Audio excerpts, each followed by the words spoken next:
Mga minamahal kong kababaihan, magkaroon tayo ng isang tapat na pag-uusap. Karamihan sa mga babae ay ipinapalagay na sa paglipas ng mga taon, may mga bahagi ng buhay na natural, nang humihina, lalo na pagdating sa intimasya at kumpiyansa sa ating sariling katawan. Ngunit narito ako upang sabihin sa inyo ang katotohanan. Ang tunay na nagpapabagal sa inyong kalusugang sexual ay hindi ang bilang ng kandila sa inyong birthday cake. Ito ay ang maliliit at tahimik na mga gawi na ginagawa ninyo sa araw-araw. Araw-araw libo-libong mabubuting kababaihan ang hindi namamalayan na unti-unti nilang sinisira ang kanilang sariling kalusugang sexual. Hindi ito dahil sa isang pambihirang sakit, kundi dahil sa mga bagay na hindi nila ginagawa. Ang tahimik na kapabayaang ito ay maaaring maipon sa paglipas ng panahon hanggang sa isang araw ang babaeng nakikita ninyo sa salamin ay hindi na tulad ng masiglang babaeng kilala ninyo. Ang pangalan ko po ay Dr. Mila De La Paz at bilang isang manggagamot na dalubhasa sa kalusugan ng kababaihan at gynecology, ginugol ko ang mahigit 30 taon sa pagtulong sa mga babaeng tulad ninyo na maibalik ang kanilang sigla, kumpiyansa at sexual na kalusugan. Nakausap ko na ang mga kababaihan mula sa iba't ibang antas ng buhay, mga retiradong guro mula sa Cebu, mga magigiting na veterano mula sa Tarlac at mga mapagmahal na lola mula sa Davao. At masasabi ko, nang may buong katiyakan ang inyong pinakamagagandang araw, ay hindi pa tapos. Paano kung sabihin ko sa inyo na ang inyong pelvic region ay nangangailangan ng ehersisyo tulad ng inyong puso o mga binti, hindi para sa itsura, kundi para sa lakas, para sa daloy ng dugo at para sa pakiramdam? At paano kung ang pangangalagang kailangan nito ay mas simple kaysa sa inyong inaakala? Sa artikulong ito, ibabahagi ko ang 4 na pinakamahalagang ehersisyo at mga pamamaraan ng pangangalaga sa sarili na dapat malaman ng bawat babaeng higit sa 60 taong gulang. Ang mga pamamaraang ito ay natural, epektibo at may kapangyarihang tunay na magbago ng buhay. At kung sasamahan ninyo ako hanggang sa dulo, ibubunyag ko rin ang isang karaniwang pagkakamali sa gabi na tahimik na sumasabotahe sa kalusugan ng pelvic ng mga kababaihan sa buong Pilipinas. Bago tayo magsimula, kung seryoso kayo sa pagkontrol sa inyong kalusugang sexual sa natural na paraan at sa pagtanda ng may lakas at dignidad, hinihikayat ko kayong mag-subscribe. Sa ganitong paraan, hindi ninyo malalampasan ang mga praktikal at subok na payo mula sa doktor na partikular na idinisenyo para sa mga kababaihang nais mamuhay ng lubusan. Magsimula tayo sa una at pinakapangunahing hakbang. Ito ay isang bagay na madalas na hindi napapansin ng karamihan sa mga kababaihan, ngunit direkta itong nakakaapekto sa inyong kontrol sa pantog at sa inyong kakayahang makaranas ng malalim na kasiyahan. Tinutukoy ko ang pagpapalakas mula sa loob sa pamamagitan ng pagtuon sa inyong pelvic floor. Ponom sisi, poidistasok. Mga ehersisyo para sa pelvic floor, ang pundasyon ng kontrol ng kababaihan. Habang tumatanda ang mga kababaihan, madaling isipin na ang mga pagbabago sa kontrol sa pantog o ang kaunting pagtagas ng ihi ay bahagi lang ng pagtanda. Ngunit kadalasan ang tunay na nangyayari ay ang unti-unting paghina ng mga kalamnan sa pelvic floor. Ito ang mahalagang grupo ng mga kalamnan na sumusuporta sa inyong pantog matris at sa inyong ari vagina. Isipin ninyo ang mga malalim at hindi nakikitang kalamnan na ito bilang pundasyon ng inyong kalusugang pelvic. Sila ang responsable sa pagsuporta sa inyong core, pagbibigay sa inyo ng kontrol sa pag-ihi at pagpapahusay ng sexual na pakiramdam. Kapag humina ang mga kalamnan na ito, maaari kayong makaranas ng pagtagas ng ihi kapag tumatawa o umuubo, at ang pakikipagtalik ay maaring hindi na gaanong matindi. Ang magandang balita ay maaari ninyong palakasin ang inyong pelvic floor At ito ay nakakagulat na simple. Ang mga ehersisyo sa pelvic floor na kilala rin bilang Kegels ay isa sa pinakamabisa at madaling gawin para mapabuti ang sexual na kalusugan, lalo na para sa mga kababaihang higit sa 60. Hindi ito nangangailangan ng kagamitan, walang masamang epekto at maaari ninyo itong gawin kahit saan habang nakaupo sa paborito ninyong silya, nakahiga sa kama o kahit habang nanonood ng balita. Narito kung paano gawin ang Kegel pigain, ang parehong kalamnan na gagamitin ninyo para pigilin ang paghihi. Hawakan ang pagpigil na yon sa loob ng 5 segundo at pagkatapos ay mag-relax ng tuluyan sa loob ng 5 segundo. Ulitin ang siklong ito ng hanggang 15 beses para sa isang sesyon. Para sa pinakamahusay na resulta, gawin ito ng 2 hanggang 3 session sa buong araw. Isipin ninyo ito na parang pagbubuhat ng weights sa gym. Ang maliliit at tuloy-tuloy na pag-uulit ay nagpapalakas sa katagalan. Sa ilang minuto lamang, bawat araw maraming pasyente ko ang nag-ulat ng kapansin-pansing pagbuti sa kontrol sa pantog at pakiramdam sa loob lamang ng ilang linggo. Ang ikinagugulat ng maraming kababaihan ay hindi lang sa intimasya nakakatulong ang mga ehersisyong ito. Malaki rin ang naitutulong nito para mabawasan ang pangangailangang bumangon sa gabi para umiitigil ang nakakainis na pakiramdam ng pagmamadali at gawing mas komportable ang isang mahabang biyahe sa kotse o isang araw kasama ang mga apo. Isipin ninyo na tumatawa kayo ng malakas kasama ang inyong mga kaibigan nang walang pag-aalala. Iyan ang kapangyarihan ng isang malakas na pelvic floor at ito ay lubos na abot kamay ninyo.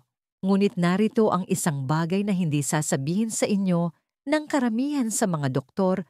Ang lakas ng pelvic floor ay isang bahagi lamang ng puzzle. Upang mapanatiling malusog ang inyong mga intimate tissues sa mahabang panahon, kailangan din ng inyong katawan ng regular at malusog na daloy ng dugo. Aktibo man kayo sa sexual na paraan o hindi. Ito ang magdadala sa atin sa ating ikalawang pamamaraan, isa na maaaring medyo hindi pamilyar sa simula, ngunit napakahalaga para maiwasan ang pangmatagalang discomfort. Pag-usapan natin kung paano mag-ehersisyo para sa mas mahusay na sirkulasyon. 2. Vascular stimulation, isang mahalagang ehersisyo para sa inyong kalusugang pelvic. Kapag naririnig natin ang salitang ehersisyo, ang ating isip ay karaniwang napupunta sa paglalakad yoga o pag-uunat mga aktibidad na nagpapalakas sa ating mga kalamnan at nagpapabilis ng tibok ng puso. Ngunit isang mahalagang bahagi ang halos palaging naiiwan sa fitness plan na yon, ang pelvic region. Tulad ng inyong puso, binti o anumang bahagi ng inyong katawan, ang inyong ari at vulva ay umaasa sa malakas at tuloy-tuloy na daloy ng dugo upang manatiling malusog at gumagana. Ang simpleng katotohanan ay habang tumatanda ang mga kababaihan at bumababa ang antas ng estrogen, ang sirkulasyong iyon ay maaaring magsimulang bumagal. Ang mga tissue ay maaaring numipis matuyo at maging hindi na gaanong nababanat, isang kondisyon na tinatawag na vaginal atrophy. Kung ang pelvic region ay hindi regular na dinadaluyan ng dugong mayaman sa oxygen, literal itong nagsisimulang mawala ng tono at pagiging sensitibo. Dito pumapasok ang vascular stimulation. Isipin ninyo ito bilang isang nakalaang pang-araw-araw na ehersisyo para sa inyong kalusugang sexual. Ang layunin dito ay hindi naman kinakailangang pagnanasa o orgasm. Ito ay tungkol sa sirkulasyon. Sa pamamagitan ng paghikayat sa dugo na regular na dumaloy sa pelvic region, tinutulungan ninyong mapanatili ang kalusugan ng tissue, panatilihing flexible ang mga daluyan ng dugo, at suportahan ang matatag na sexual na paggana sa darating na mga taon. Isa sa pinakamabisa at pinakaligtas na paraan upang gawin ito ay sa pamamagitan ng banayad na manumanong pagpapasigla. Ito ay maaring gawin ng may kamalayan at walang pressure na makamit ang orgasm. Ang paggamit ng dekalidad na water-based na lubricant ay makakatulong upang maging mas komportable at epektibo ito. Ang pinakasusi ay ang pagiging tuloy-tuloy. Ang ilang minuto, bawat araw na nakatuon sa paghikayat sa natural na daloy ng dugo ay naghahatid ng sariwang oxygen sa tissue sumusuporta sa malusog na paggana ng nerve at pinipigilan ang mga tissue ng ari na maging manipis tuyo at madaling mairita. Ito ay lalong mahalaga para sa mga kababaihang maaaring hindi aktibo sa sexual na paraan sa kasalukuyan dahil man sa kalusugan estado ng relasyon o personal na pagpili. Kung walang regular na daloy ng dugo, maaaring makuha ng katawan ang mensahe na ang bahaging ito ng katawan ay hindi na ginagamit na hahantong sa isang tahimik na paghina ng paggana na mas mahirap nang ibalik sa dati. Ang proaktibong pamamaraang ito ay maaari ring makatulong na maiwasan ang pananakit habang nakikipagtalik dispareunya, isang karaniwan at madalas na hindi nauunawa ang kondisyon. Ang pagpapanatiling malambot at may sapat na oxygen sa tissue ay malaki ang naitutulong para mabawasan ang panganib na iyon. Ang vascular stimulation ay tungkol sa pagkuha ng proaktibong kontrol sa inyong kalusugan. Ito ay kung paano ninyo pinapanatili ang paggana na mayroon kayo ngayon at pinoprotektahan ito para sa lahat ng darating na taon. Ngunit ang daloy ng dugo ay bahagi lamang ng equation.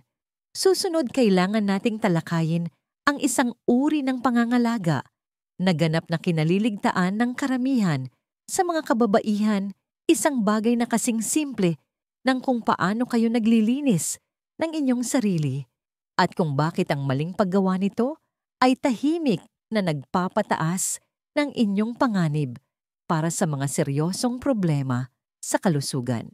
3.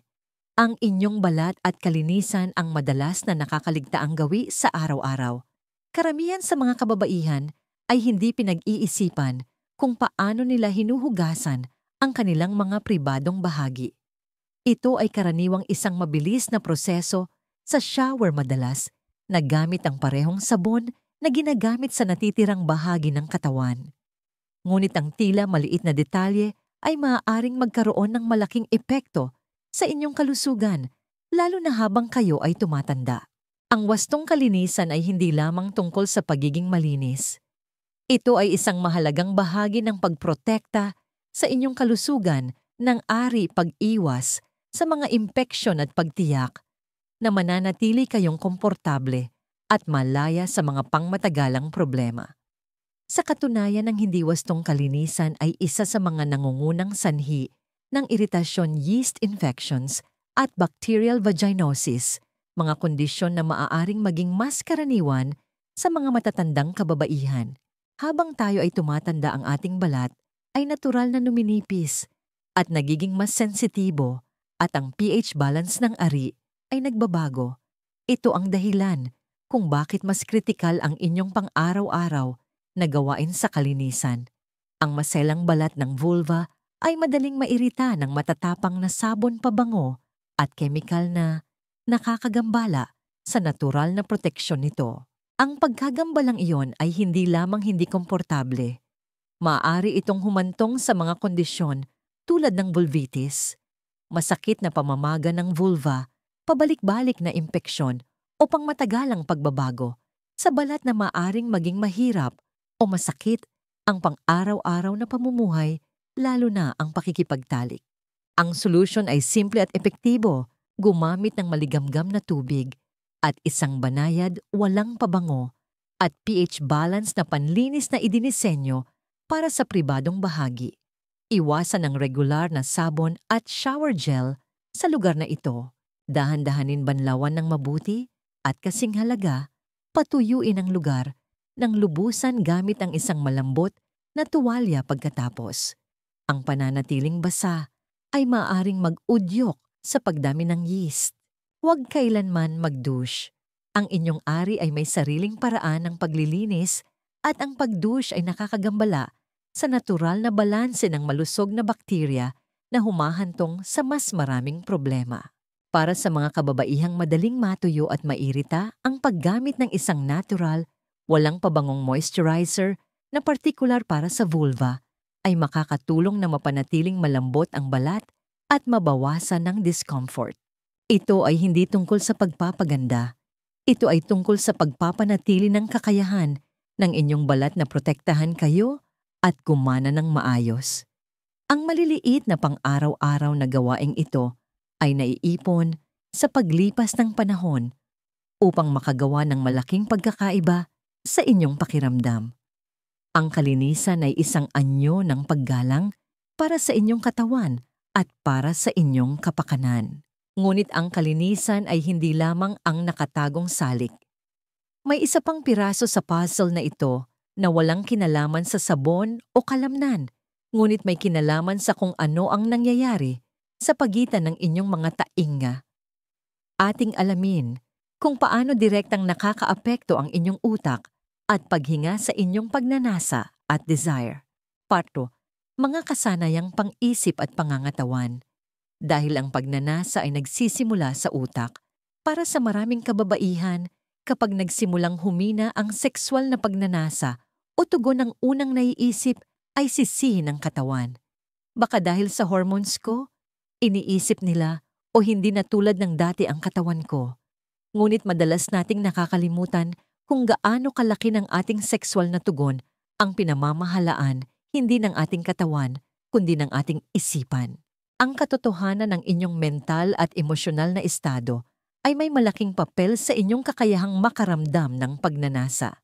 Habang kayo ay tumatanda, ang mga hamon sa buhay, stress, pagkabalisa, kalungkutan, o kahit na mga hindi nasasabing takot tungkol sa pagtanda at imahe ng katawan ay maaaring tahimik na makagambala sa natural na mga tugon ng inyong katawan. Kapag tensyonado ang inyong isip, sumusunod ang inyong katawan. Ang mataas na antas ng stress hormones tulad ng cortisol ay direktang humahadlang sa pagnanasa. Pinapahigpit nito ang mga kalamnan, pinipigilan ang daloy ng dugo, at isinasara ang mga bahagi ng utak na nauugnay sa kasiyahan at pagnanasa. Kaya naman isa sa pinakamakapangyarihang bagay na maaari ninyong gawin para sa inyong kalusugang sexual ay hindi nangangailangan ng tableta o cream. Ito ay ang pag-aaral kung paano patahimikin ang inyong nervous system at muling ikonekta ang inyong isip sa inyong katawan. Ang simpleng ehersisyo sa paghinga ay napaka-epektibo. 5 minuto lamang ng mabagal at sinasadyang paghinga bawat araw ay maaaring magpababa ng antas ng cortisol, magpababa ng presyo ng dugo, at lumikha ng isang estado ng kalmadong kahandaan para sa intimasiya. Narito ang isang pamamaraan na madalas kong inirerekomenda sa aking mga pasyente, ang 4-4-6 na paghinga. Dahan-dahang huminga papasok sa ilong sa bilang na or. Pigilin ang iyong hininga sa bilang na 4. Dahan-dahang huminga palabas sa bibig sa bilang na 6. Habang ginagawa ninyo ito, isipin na ang init at pagre-relax ay kumakalat sa buong katawan ninyo kasama na ang inyong pelvis. Sa paglipas ng panahon, ang simpleng kasanayang ito ay nagtatayo ng isang mas malakas at mas malusog na koneksyon sa pagitan ng inyong isip at pisikal na mga tugon. Hindi lamang ito tungkol sa pagre-relax. Ito ay tungkol sa muling pagsasanay sa inyong katawan na tumugon ng may kalmadong kumpiyansa sa halip na pagkabalisa o pagkadiskonekta. Isa pang mabisang kasangkapan ay ang mindfulness o pagiging mulat. Maraming matatandang kababaihan ang nagsasabi sa akin na nararamdaman nilang hindi sila konektado sa kanilang mga katawan, na parang ang kanilang isip ay naiwan sa nakaraan, naaalala kung paano ang mga bagay dati. Ang pagsasanay ng mindfulness, kahit sa loob ng ilang minuto, bawat araw ay tumutulong na ibalik kayo sa kasalukuyang sandali. Muli nitong itinatayo ang kamalayan sa sarili at napatunayang nagpapabuti sa parehong sexual na kasiyahan at emosyonal na kapakanan. Ang mga kasangkapang ito para sa isip at katawan ay kasing halaga ng pisikal na ehersisyo o kalinisan. Dinadala nila ang inyong buong sistema, nervous system, hormones, sirkulasyon at tiwala sa sarili pabalik sa balanse. Ngunit mayroon pang isang nakakagulat na gawin na tahimik na nakakaapekto sa inyong kalusugan ng pelvic habang kayo ay natutulog. Ito ay isang bagay na hindi iniisip ng karamihan sa mga kababaihan, ngunit maaaring ito ang dahilan kung bakit nakakaranas kayo ng mas maraming iritasyon o discomfort. Pag-usapan natin ang epekto ng kung ano ang isinusuot ninyo o hindi isinusuot sa pagtulog. Bonus na payo. Matulog ng walang masikip na salawal. Isa sa mga pinaka-hindi napapansing salik sa kalusugan ng pelvic ng kababaihan ay walang kinalaman sa kung ano ang ginagawa ninyo sa araw, ngunit may malaking kinalaman sa kung ano ang nangyayari habang kayo ay natutulog. Ang karamihan sa mga kababaihan ay ganap na walang kamalayan na ang uri ng salawal na kanilang isinusuot sa pagtulog ay maaring tahimik na makasira sa kanilang kalusugan ng ari. Maaring parang maliit na bagay, ngunit malinaw ang agham sa likod nito, ang pagsusuot ng masikip at sintetikong salawal sa gabi ay maaring mag-ambag sa unti-unting paghina ng kaginhawaan sa pelvic. Narito kung bakit ang inyong mga pribadong bahagi ay kailangang makahinga. Ang ari ay nagpapanatili ng isang maselang ecosystem ng bakterya at ang malusog na daloy ng hangin ay mahalaga upang mapanatili ang sistemang iyon sa balanse.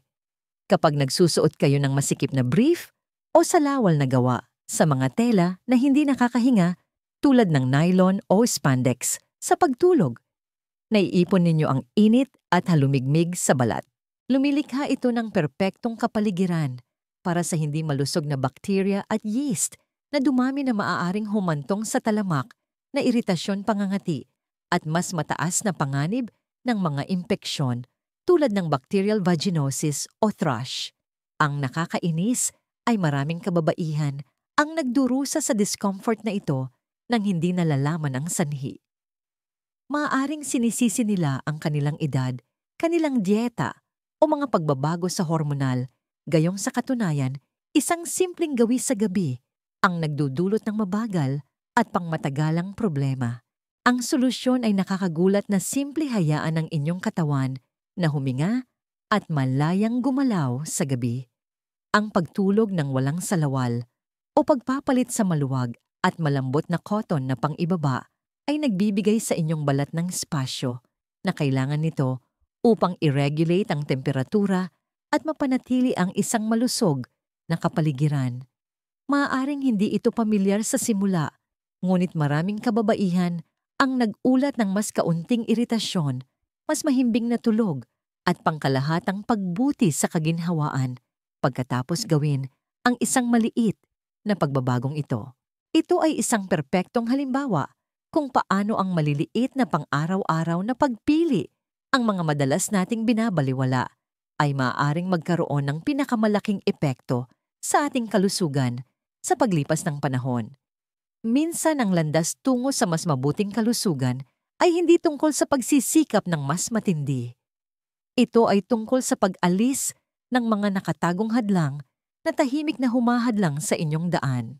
Isang huling salita mula kay Dr. De La Paz, isang aral para sa buhay. Kung umabot po kayo sa bahaging ito, nagawa na ninyo ang pinakamahalagang hakbang na maaaring gawin ng isang babae.